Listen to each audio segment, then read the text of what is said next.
Nike Incorporated, a world leader in sportswear and sport equipment, has long maintained a solid presence on the stock exchange. Having provided a reliable performance, brand name, and solid consumer base, Nike stock remains a subject of interest to investors across the globe. But in 2025, how is Nike actually performing, and what should existing or prospective investors be looking closely at? Nike's shares, which are listed with the ticker symbol Nike on the New York Stock Exchange, have recently seen some volatility. These movements are primarily due to changes in global demand, supply chain realignments, and overall economic conditions. In spite of these difficulties, Nike has demonstrated resilience and was able to stay profitable and pursue expansion into overseas markets. One of Nike's greatest assets is its brand loyalty. People everywhere think of Nike when they consider innovation, performance, and quality.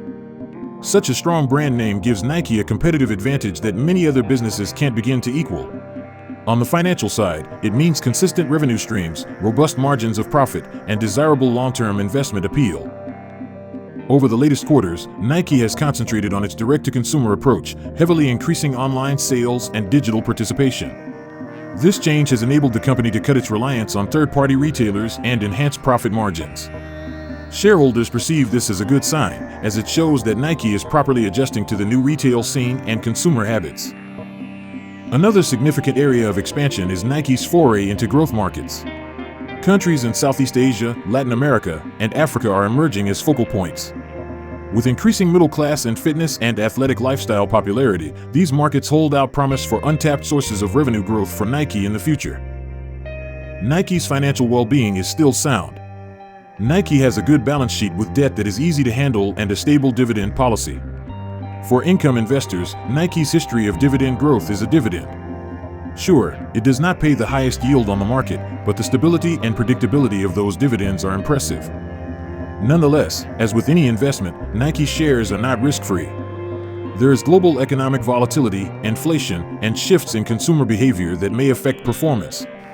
And given the extremely competitive nature of the apparel and footwear business, Nike has to keep innovating and holding on to its brand advantage in order to keep ahead of competition from companies such as Adidas, Under Armour, and even newer, digital native brands.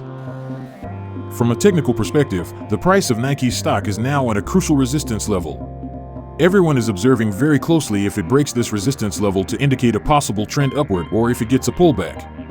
In the meantime, long-term investors are keeping their eyes on fundamentals such as earnings statements, forward guidance, and macro indicators. Analysts tend to be positively disposed towards Nike stock.